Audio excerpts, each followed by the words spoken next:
Jewish Education in Media is pleased to present L'Chaim, a program that highlights the people, issues, and events of importance to the Jewish community. Now here is your host, Rabbi Mark Golub.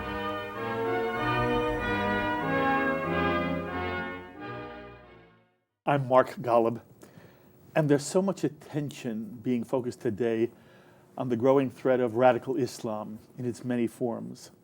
Of course, there's ISIL in Iraq and Syria, a host of other Muslim fundamentalist groups, and there's the Muslim Brotherhood, which has become much more visible in the aftermath of what seems to be the failed Arab Spring, especially in Egypt. And so it's wonderful to have the chance to sit with an individual who has some real understanding of the complexities of the Arab world, especially as it relates to Egypt and perhaps the Muslim Brotherhood. So it's a pleasure to introduce you to Juliana Maio, whose new novel is entitled City of the Sun, a historical thriller set in Cairo, Egypt in 1941, which tells the story of the Nazi attempt to enlist the Muslim Brotherhood in an effort to get the Egyptian people to overthrow the British colonial power. This is the book, City of the Sun. Let me tell you a little bit about Juliana. She's an Egyptian Jew whose family was expelled from Egypt during the Suez Crisis of 1956. Juliana's family settled in France and ultimately came to the United States when she was 18 years old. Juliana studied at Berkeley, where she was Phi Beta Kappa. She went on to become a lawyer specializing in entertainment law in Los Angeles. And then she co-founded with her husband her own independent film and television company, Lighthouse Productions. But Juliana always wanted to be a journalist and a writer. And so she's now written City of the Sun. And Juliana, it's a pleasure having you here. Thank you for joining us. Thank you for inviting me. There's so much I want to know about you. So we'll first talk about you, and then we'll talk a little bit about City of the Sun. Okay. I was curious, given the journey you have taken in your life, beginning when you were a child, and then you're in France, and then you're in the United States. When you think about your own identity, are you Egyptian? Are you French? Are you American? Where's the Jewish component? Who are you in your own heart? I am all of it. I am all of it and more. I think of myself as a citizen of the world, actually. I had a great-grandfather who was born in Palestine. I have grandparents from Lebanon, from Egypt, of course, from Morocco, from Austria. For some good measure, I had to be a little bit of Ashkenazi there. Syria, Turkey, and of course Italy. My father was Italian. So yes, I've always felt very much a citizen of the world. But growing up, you know, as when you introduced me, you know, I was expelled when I was a young child. I was only 3 years old at the time. I assume you don't remember that. You know, I don't remember. I would love to remember. I'm I would sure. love to say that I remember, but I really don't. You're I mean, 3 years I've had old, right. pictures. I've talked to my parents a great deal. But you know, a funny thing, the first time I went back to Egypt, I remember getting out of a plane and smelling the air, and it felt familiar. How old were you then? I was then 25 years old. And it felt like you were in some way coming home. And it felt that in some ways I was coming home. I knew the smells. I knew the smell of the air. I knew the smells of the street, and I understand Arabic. Even though at home our language was French, but whenever my parents did not want us, the children, to understand, of course they spoke Arabic, and that's the best way for us to learn Arabic, yes. Right? So this is, you know, the extent I went. But and you were in France for about 15 years. I was in France for 15 Where? years, in Paris. In Paris. Right. Cosmopolitan. You went from Cairo, were you in Cairo? I was in Cairo. Then you go to Paris. So right. You're living a cosmopolitan kind of life. And what does it say about your parents? Who were they? Well, my parents were very cosmopolitan themselves. Mm-hmm. And, you know, this is one of the things, you know, through my research And again, talking about identity, and this is something maybe we need to talk a lot about, as Jews, and particularly in terms of myself, I think I am the epitome of the immigrant. We were expelled from Egypt, and my father was French. My father was Italian, my mother French, and she held a French passport. So we went there, and I immediately grabbed onto the culture almost unconsciously, and wanting to kind of do away with my parents' background like so many immigrants Absolutely. do. We kind of make fun of their accent, of their cooking, and perhaps, and I have to admit that I may have had some kind of attitude, not in the positive way, toward the Arabic culture. They were never punctual, and they were superstitious, and they were emotional, and that was at least what my parents were. So I grabbed onto my identity as a French girl. I was very young, and all my friends were French, and I was educated there. I came of age there. And frankly, I adored Napoleon for saving my country, You became a French person. I became a French person. And that's how, at a given point in your time, that was your national identity, correct? That was my national identity. And just out of curiosity, because you're there till you're 18. Yes. You have a boyfriend there? Yes. So you have your first boyfriend in Yes. France. So this gives, where we have our first girlfriend or boyfriend, very Absolutely. important. And it ties you to that place. So when your parents say to you, we're going to go to the United States, how did you feel? I felt horrible. I ran away from home. Really? But wait. Not very successfully. Okay, excuse me. A digression for one moment. I've read a lot about you. Also, this is both, you get some credit, but in some way you get no credit. You're a beautiful woman, you're tall, you have a certain kind of bearing. And so I'm assuming, again, we already talked about how you feel part of the world, but my sense is you've always been independent. Am I right?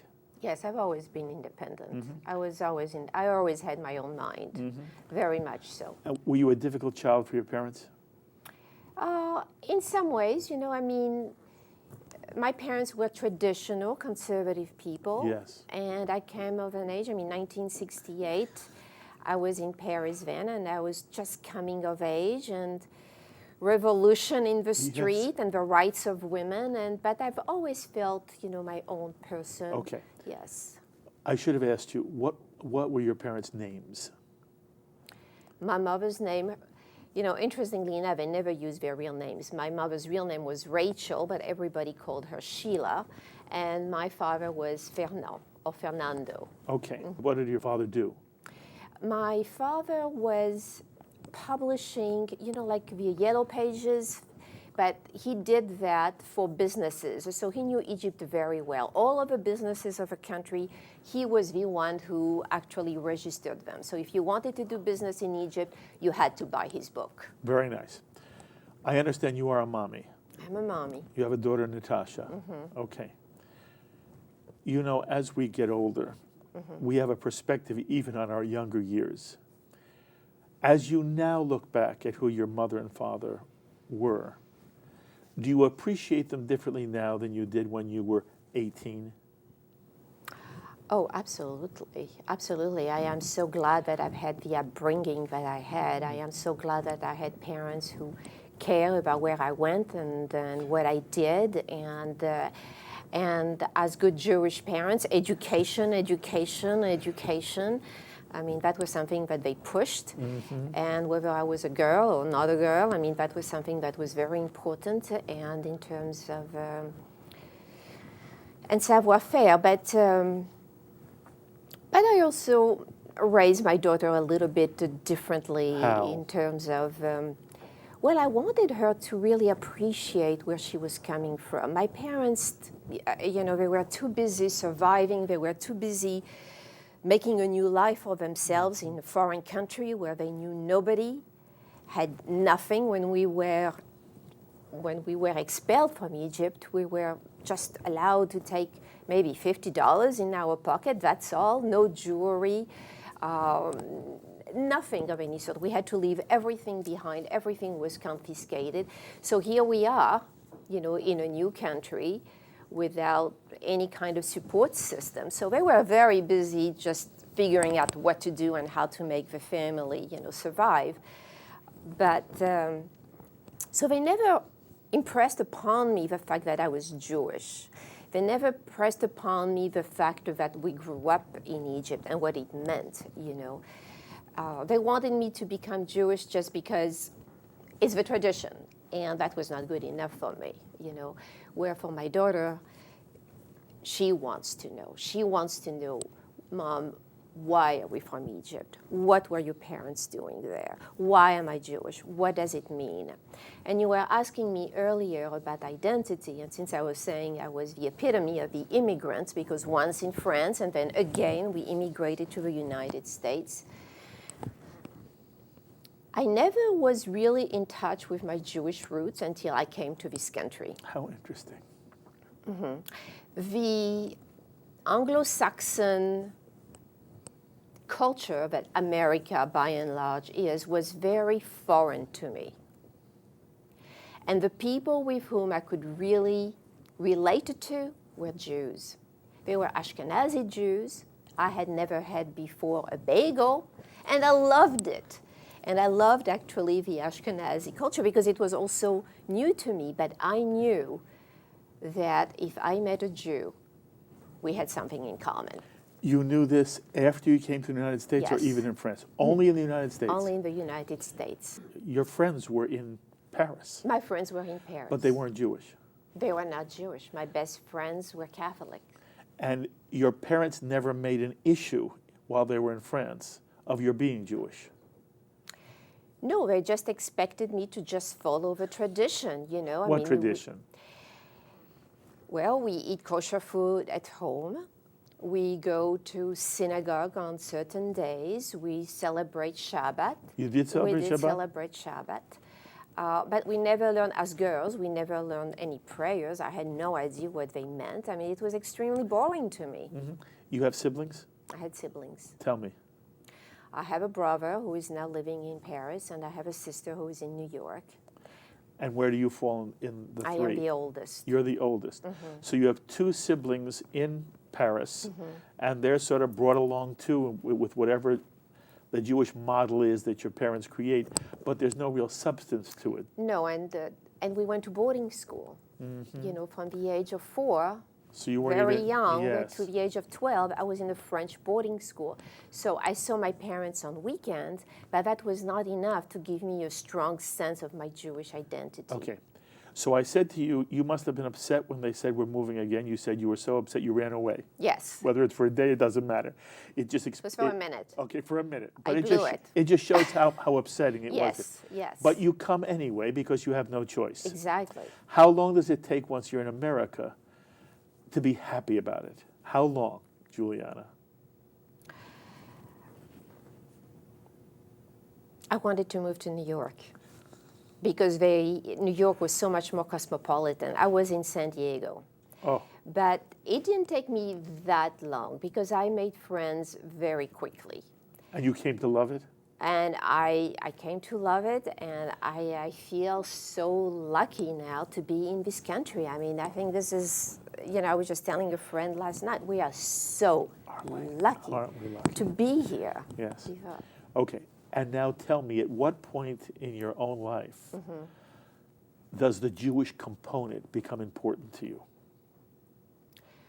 Well, I know I wanted to marry a Jew. That was something my mother also put into me, from, I think, the day I was born. I mean, I will never, never know you, period. Okay. And, oh, Mom, stop it. I mean, I just, again, poo-poo, whatever. But no, that was important to me. Did you marry a Jew? Yes. Is this guy right? This great guy right here? Yes. Michael? Yes. And you have a daughter, Natasha? Yes. And Okay. she recently had a bat mitzvah. How old was she when you had her bat mitzvah ceremony? She's 25, and she had it just a few months ago. How did that happen? By Well, the way, that says to me that whatever Jewish home you and Michael create, you did not push her to have a bat mitzvah ceremony when she was 12 or 13. So tell me what kind of Jewish home did you and Michael create? And then how, all of a sudden at 25, does your daughter Natasha say, I want this ceremony? I always raised Natasha knowing that she was Jewish and with a great deal of pride in her heritage. But my husband never thought much about being bat mitzvah for the sake of being bat mitzvah. When she was 12, we said, do you want to have a bat mitzvah? And she said, yes. And we said, why? I want to have a party. So my husband was very categorical, and he said, no way, it's not going to happen. I was a little bit ambivalent because I wanted her to go through the steps, but, you know, I thought, okay, he has a point, it's fine. And you're in Los Angeles at this point in time? Mm-hmm. Okay, go ahead. In Los Angeles at this point okay. in time. So I think culturally, I have to tell you, we feel very Absolutely. Jewish. Yeah. Were you involved in any synagogue life at that point in time? No. Okay, so it wasn't that your daughter had a context for this? No, she had no context. Okay, and I assume she was not in any kind of, she was not studying in any kind of Talmud Torah, Sunday school, Jewish context, so that although she wanted it, she only wanted it for a social reason and for the party. Mm-hmm. And your husband said, that's not good enough. Exactly. Okay, and so I'm asking you to talk about two things at the same time. I still want to know about you, because you come from France without a real strong sense of Jewish identity. Right. And so far, what you've said is, my mother made sure I knew I had to marry a Jewish guy. Right. And then you did. And okay. I did. But I also want to know at what point in your life, and then why do you think it happened to your daughter, that it wasn't just, I'm going to marry a Jewish person. Jewishness matters to me. And in some way, the Jewish tradition matters to me in a way that I did not expect it to.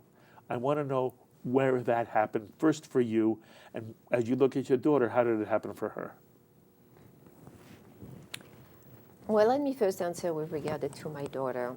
With regard to my daughter, there were two components. First, you know, as this book took me 13 years to research and to write, so she was... City of the Sun, which we'll get to. City of the Sun. So she was definitely aware of what I was writing, and I was reading a lot about Jewish life.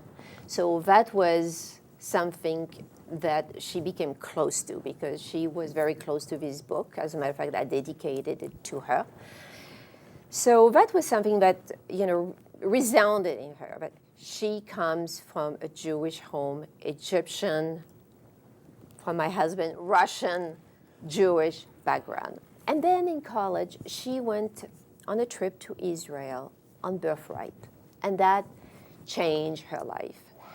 I remember her calling me after being there on the Wailing Wall, and she said, Mom, I was there, and all of a sudden, I started to shudder. I started to sweat. I felt such strong connection, and I looked around, and I could not believe that we were all from the same tribe. And that was a decisive moment for her. That's beautiful. Mm-hmm. Mm-hmm. And she says, I'm going to do it. Good for her. And she did. Good for her. Where is she in life now? What is she doing? She started law school. Good for her. Okay. Okay, that's your daughter. Mm-hmm. I still want to know well, your own journey. My own journey. When does it begin to open up for you? Well, you know, I'm hesitating here in terms of which part. I mean, the Jewish part, as I told you, I've always felt Jewish. And when I came to this country, that's when I felt particularly Jewish, because I did not know anybody. That was a completely different culture. It was an Anglo culture. And the only people I could relate to at first were Jews. Mm-hmm. So that's why, you know, it's like, oh, all of a sudden, all my friends, instead of being Catholics, are all Jewish. And that's interesting. They were Ashkenazi Jews, but I didn't think it didn't matter where Ashkenazi or Sephardic. I mean, you know, as far as I was concerned. So that was that's when it became more and more part of me that, yes, I do want to marry a Jewish person by preference. Yes. And not because my mother wants it, but because I want to, because I want that lineage. Okay. But there is another identity which I had not been in touch with, and that was my Egyptian identity. And that's why I was hesitating in terms of how to respond to you. And that was the motivation behind this book. My life as a child was very chaotic. My parents were coming and going. Twice, actually, we tried to move to the United States. When we were expelled, little by little, the entire Jewish community was either expelled or was forced to flee. And my very extended family ended up literally into the four quarters of the world. You know, we had family in Canada, we had family in America, we had family in Brazil, we had family in Israel, we had family in Argentina, you name it, I mean, everywhere. And once I got married, I had the career under control, I had the child, something inside of me started to itch. I had to delve back into my Egyptian Jewish roots. I had to accept them, I felt. I needed to accept my parents. I needed to accept where I was from. It was not enough that I was French. It was, you know, now I am in America, you know, and I'm Jewish. But what are those Egyptian roots? That's fascinating.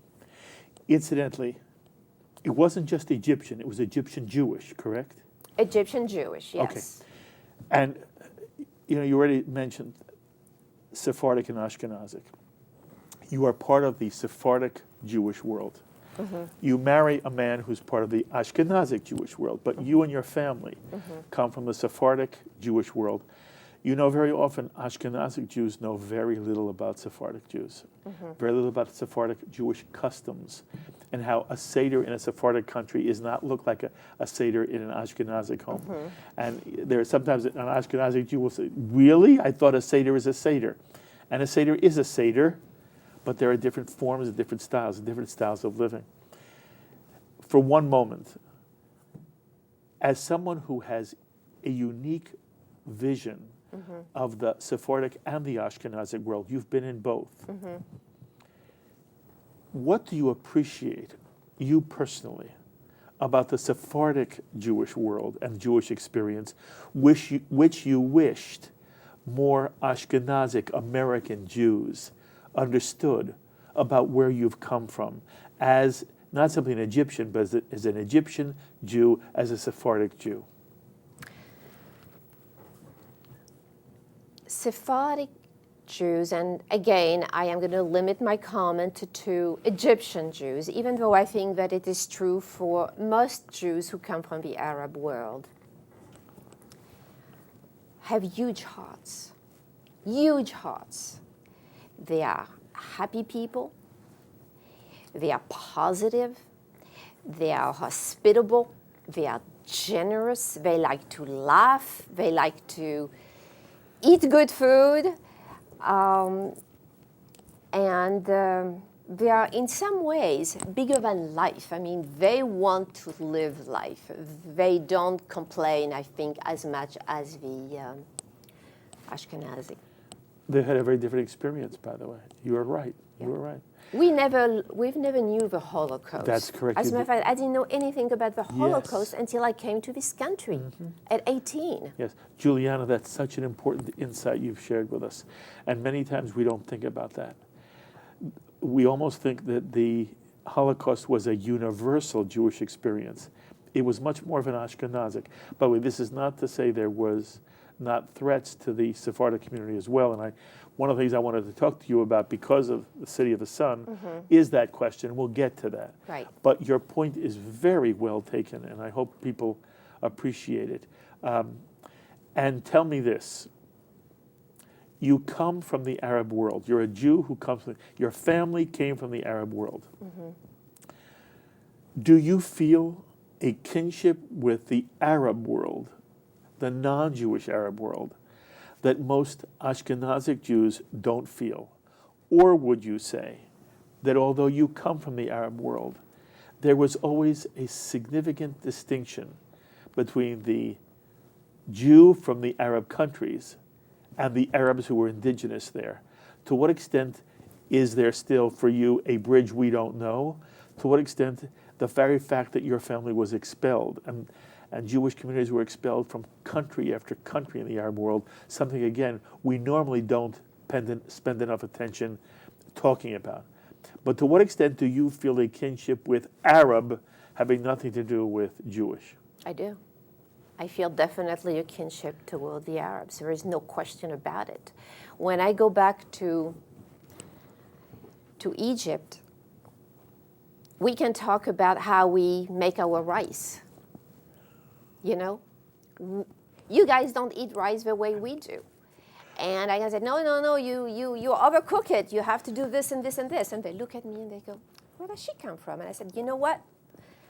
I came from the same country, you know. Egyptian Jews identified themselves with a country. Your question is a little bit broad in terms of, yes, we do feel some kinship, and I think that we can definitely be the bridge because we speak the same language. We can speak the same language. We speak the same rice, condiments, sometimes music. We know what it is to have a generous heart. We know what it is not to be punctual. But also you have to understand that there is such a thing as education that separate people. I mean, and whether they are Arabs or whether they are Mexican or whether they are French. I mean, people who have similar education tend to speak the same language. Wouldn't you agree? Yes. So, you know, like for when my parents were living there, I mean, they had a number of Muslim friends and Christian friends, and you know, they all lived there, and I hope we'll get a chance to talk about this incredibly pluralistic society where everybody lived together. But of course, you know, I mean, did they make best friends with the shoe seller? Or maybe not, you know, but would you become best friends with, you know what I'm saying? It just depends where you're coming Yes. from. And it's not at all a snobbish, you know, comment. It's about, you know, it's about connecting, you know. But yes, we definitely feel a kinship. And the fact of that we were expelled, we suffered afterwards. I mean, my parents suffered tremendously from the pain of expulsion, economically, in every way. We personally did not go to jail. We did not get tortured, but many members of my family did. Do they look back and they say, the bastards? Not in my family. Isn't that interesting? Why? They don't say the bastards. But wait, I'm surprised at that. And I was going to say to you, while it's clear to me you do feel a kinship with the Arab world, there was so much anti-Semitism in the Arab world. The Arab world was not good to the Jews at a given point in time, especially after the establishment of the State of Israel. Right, that's where you have to be a little bit careful when you say that. Because prior to the establishment of the State of Israel, there were Jewish communities that had a long history in many Arab countries, didn't they? And they were happy there. They were very happy there. And, you know, I mean, in Egypt, there was 100 years, 100 golden years, where Jews flourished and prospered. And forgive me, were they golden? Were they really golden? They were golden.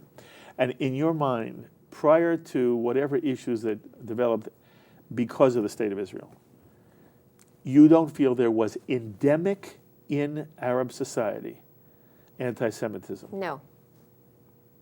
No. I really... As there was, by the way, in Christian Europe. Absolutely. Because, you know, for the Muslims, they couldn't care whether we killed Christ or not. You know, they did not have the same cultural, social antagonism against the Jews. And it was not, by the way, just the creation of the State of Israel that started to poison, the poison, Jews. Good word.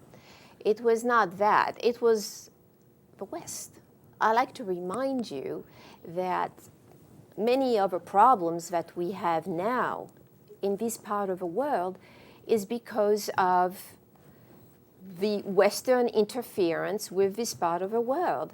And I'm not talking about just World War II, which is the period in which I write the book. But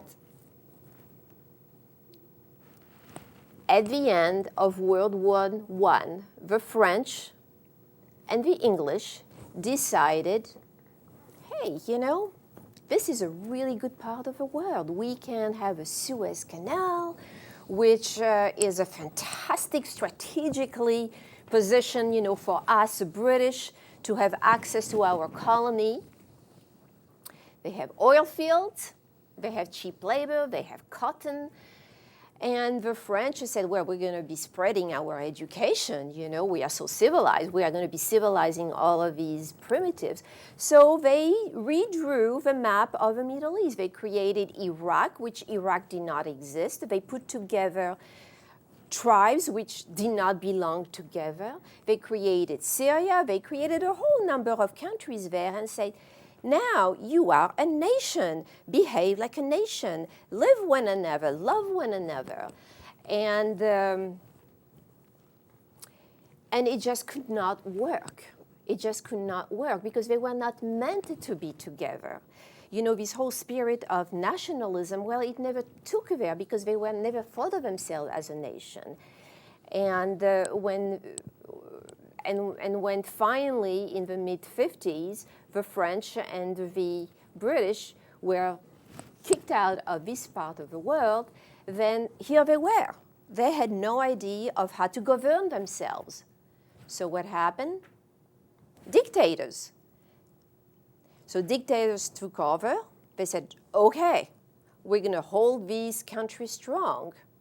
And then the moment these dictators were kicked out, what happened? We have a complete mess. In Egypt, I mean, they came back.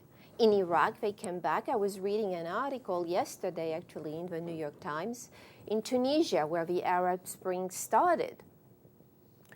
Well, guess what? So many people are saying, we're really longing for the old days when we had a dictator. Amazing, yes. Because they do not know how to govern. They've never had the ability to say, okay, well, here is where we are. We needed to figure out in the 20th century what it means for us to be a country and how we are going to go about governing us. They've never had that opportunity. Mm-hmm. That, by the way, is on a global macro level. It sounds to me on a personal level, you had very warm, wonderful relationships with non-Jewish Arab, whether it's Egyptians or others. Am I correct? Yes, I can tell you some very, very close personal stories, yes. And they meant, these people meant something to you on a personal level. Absolutely. Okay. Juliana, you make me want to ask you, are you critical of the state of Israel? Are you critical, first of all, are you critical of the fact of the state of Israel? Because it was created by the same League of Nations which created these artificial Arab nations. Absolutely. Okay. Absolutely. The world created. That is correct. But are you critical of Israel? You know, I don't know enough about Israel to tell you the truth. I don't want to. How lovely to hear somebody say that. Yeah. Good for you. You know, I think we need to understand better. I mean, you know, of course I read the newspapers. You know, I mean, I educate myself. Your daughter went to Israel and fell in love. Does she love Israel in a way you don't? Yes, I mean, you know, do I have unconditional love for Israel? The answer is no. Is Israel the problem? No, I don't think Israel is the problem. Yes, because I don't believe Israel is the problem I don't at think all. Israel is the problem. Right. I think everything is the problem. You know, it is extremely complex now, and it's a world problem, and I think the world needs to resolve a problem. One more question, and it leads me to the book. Okay. I said in the intro, the world at the moment is almost obsessed with the reality of the threat from radical Islam. Right. Not Islam in general, Right. but radical Islam, Right. which is, you know, whether it's ISIL, whether it's Al-Qaeda, whether it's the Muslim Brotherhood. And I'm wondering the extent to which you in your own mind make a distinction between that part of the Arab world which you have such affection for and the radical part of the Arab world, which has been in some way captured by the ideology of radical Muslim fundamentalism and extremism, and which wants to be at war with the West. They don't want America, they don't want Israel, they don't want France. And I want to know the extent to which, and then I wanted to edge into the book, the extent to which, because you deal with the Muslim Brotherhood. Yes, I do. In the City of the Sun. So I want to understand how you view what is now the threat of radical Muslim fundamentalism, how it relates in your mind to the loveliness of the Arab world that you feel a real kinship with, and then how do you see it playing out as we move forward. So just sort of free associate here. Where are you with the Muslim Brotherhood, radical Muslim, and how it relates to the Arabs that you grew up with and love? Well, it's a loaded question, huh? Yes. I mean, first of all, Egypt today and the Egyptian people of today are not the Egyptian people of 60 years ago or 50 years ago. Right. They are not. Right. Something called politics has come in between and I think has hijacked their hearts and mind. So let's be clear about that. It's not exactly the same situation. In terms of the Islamic State and all of these fundamentalist groups, I think that they are just one chapter in a crisis that's been going on for the last 100 years. That's what I was saying, And without those dictators that can contain them, it's hard. There are no adjectives that can describe the horror that that they are imposing to one another, to women, to Western individuals. They are terrible. But you need to remember that we, the West, in this case the British, did create this kind of reaction. And I'm talking here about Britain, who we often think are being the good guys. But Britain, I don't want to say the British people, because individuals are not responsible. It's really a government and a government policy. And at the time, there was 1941, the time of my book, World War II. There was not just a war. There were, the British was just up to losing not just the war, but its entire empire. And it moved it to Egypt. It had already taken over Egypt, which, since it was in 1922, and Egypt wanted its independence from the British from very early on. It says, we don't want you here. But, oh, yes, you do. Yes, we do. Yes, you do. We can do so much for you here. You can have some money, build the Suez Canal. It will be good for you. And then, anyway, it's a very long history between Egypt and the British. But there was so much at stake at the time because, again, I go back to this all the time because of the strategic location of the Suez Canal. And also because of the control of the Mediterranean in and of itself. They wanted to control. So the British Army during the war was in Egypt for the Mediterranean. So what they did was, even though Egypt was not in the war, it did not declare war to the Germans. It says, we don't care. We are at war, and we're going to take over, and we are declaring martial law here.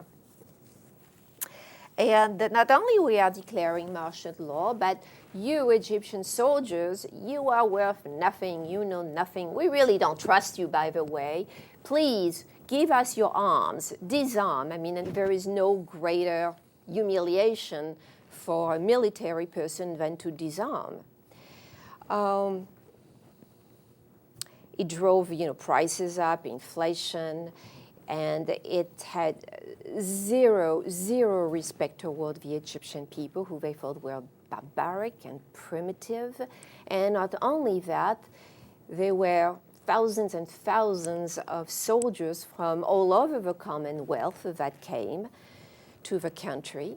and started drinking and cavorting and prostitution, and totally did not care that this was a deeply religious and conservative country.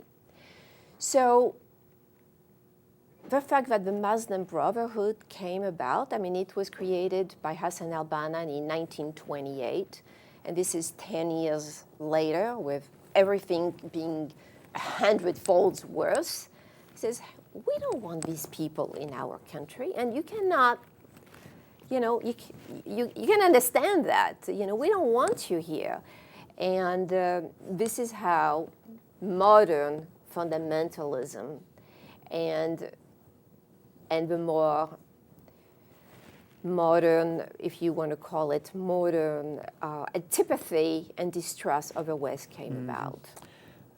Do you think the average Egyptian is as upset with the Muslim Brotherhood and Muslim radical fundamentalism as we are in the West?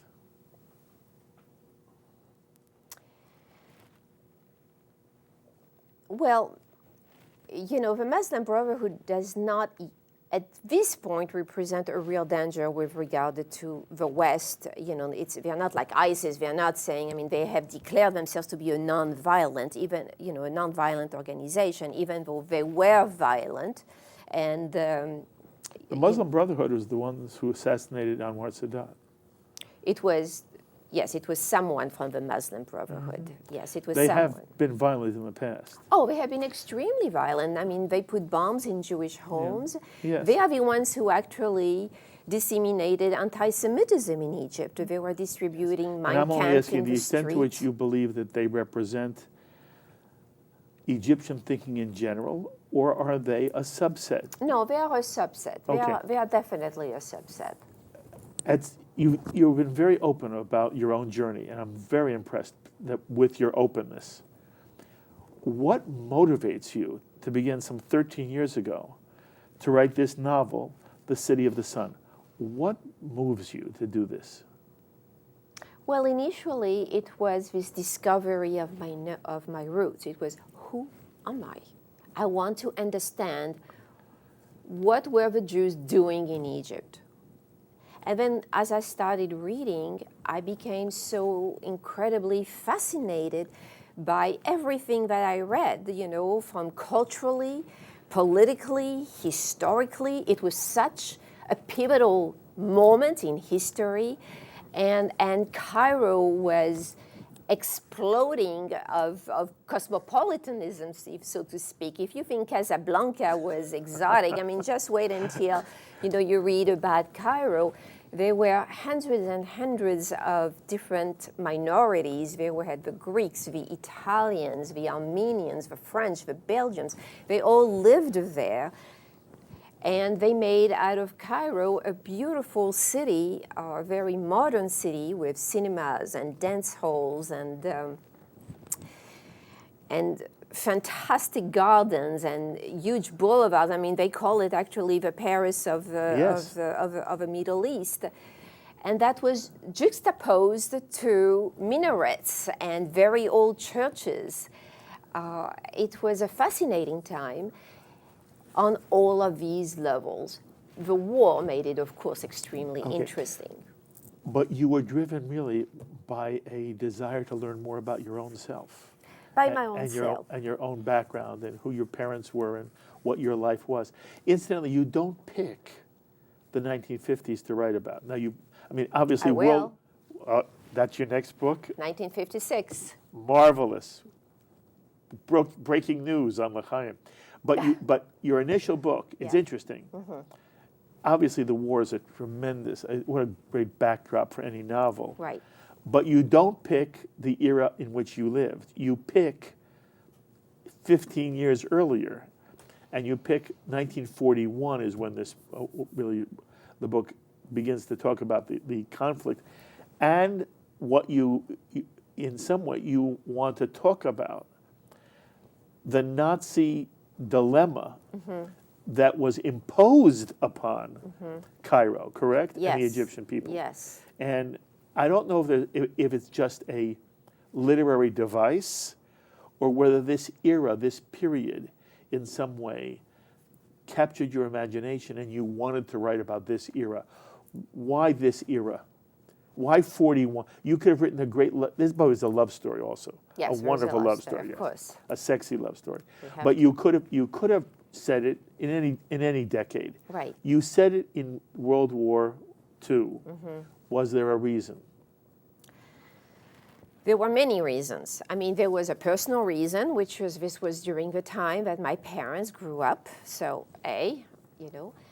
B, it was a fascinating time with regard to the war and history with regard to the war. As you know, as I said, had the British lost Egypt, we could very well have lost the war to the Germans, you know.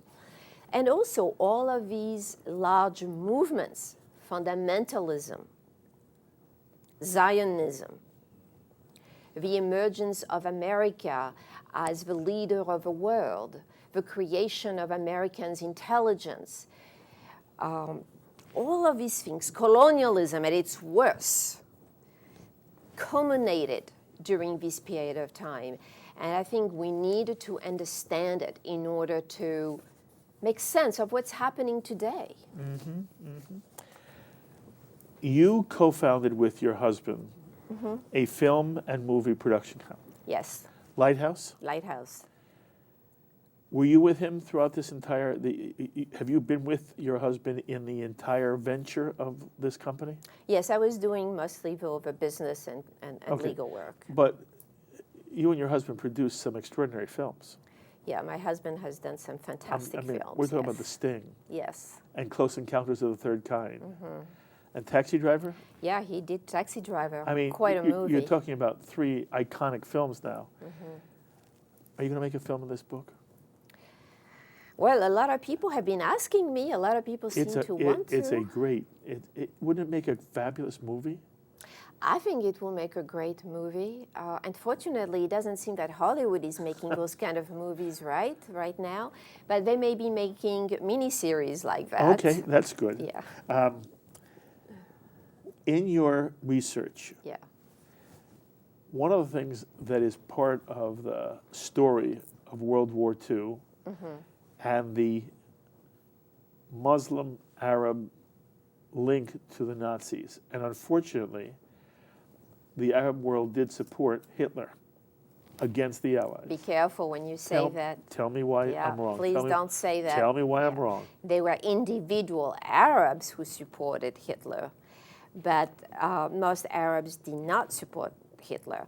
Most Arabs basically just are like you and I, you know, they want to have a good life, they want to be sure that, you know, they have a roof over their head, that they have, you know, they have food on their table. They did not support Hitler.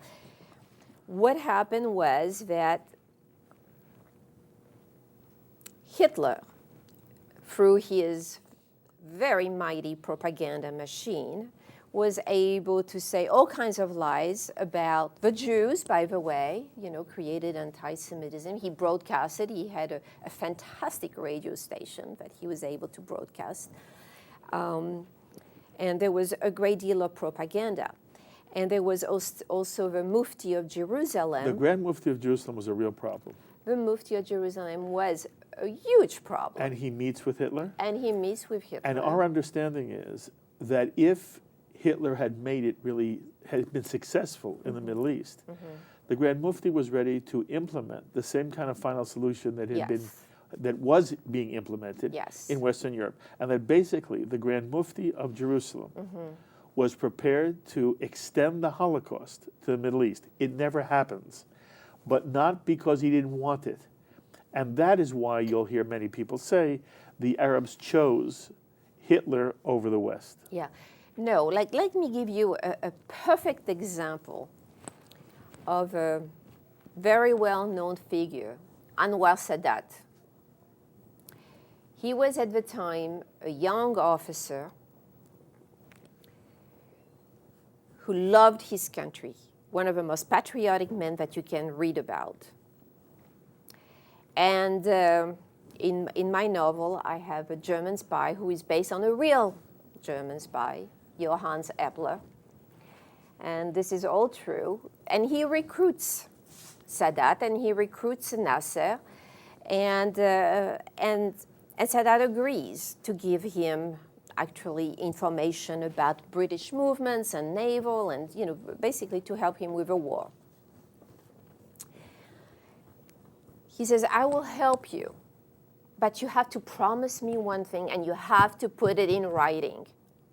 You have to promise me that if I help you, Hitler will make out of Egypt an independent country, and you will be out of here. Absolutely, that's all we want. We want to get rid of the British. We have the same enemy, you and I. So it's not that they loved the Germans. It's more that they hated the British, who were humiliating them in every way you can think of. And I can give you so many examples. I mean, they didn't just humiliate the man in the street. They humiliated the king. They held the king at gunpoint and say, hey, you appoint these people in your government or we depose you. I mean, you don't do that to an independent country, supposedly. So I just want to be clear that to the extent that they went toward Germany versus, Britain, it was not a matter of preference because they liked Hitler. They didn't care. They didn't care who won. I mean, as far as they were concerned, they did not declare war. They didn't want war. They just wanted all of us out of there. Mm-hmm. It's a very interesting perspective that we don't normally hear, and I appreciate it very, very much. It has been a delight meeting you. I read about you before, and sometimes when you read about someone, they don't live up. You surpass everything I've read about you. Juliana, I wish you the best of luck with the City of the Sun. And one day this may be a movie, or as you say, a TV miniseries. You bring a perspective that we don't normally get to see or hear. And I thank you. First of all, I thank you for writing the book, but I thank you for sharing so much of yourself with me. It's been an honor meeting you. Kol tuvu hatzlacha. Thank you. Thank you very much. I appreciate it so much. Thank you. Juliana Maio, author of City of the Sun, an historical novel which tells the story of the threat of Nazi Germany and how Egypt had to deal with World War II. City of the Sun, for you to read. As always, I'd love to hear any reactions you have to the things that have been said on this edition of L'Chaim. Please be in touch with me. Email me, write me, post it on our Facebook wall, tweet me.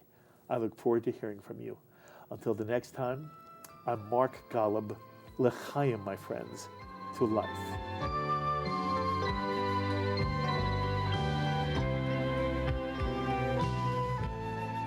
L'Chaim is a presentation of Jewish education in media.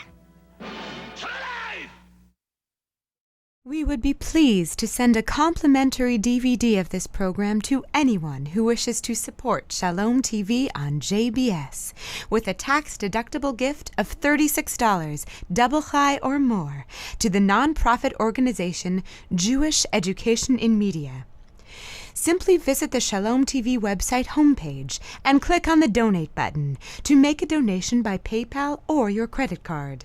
And please indicate the program for which you would like a DVD. Or you can send your tax-deductible check made out to GEM. To GEM, P.O. Box 180, Riverdale Station, Bronx, New York, 10471. And again, please remember to indicate which program you would like to receive with our compliments. And we thank you for your kind support.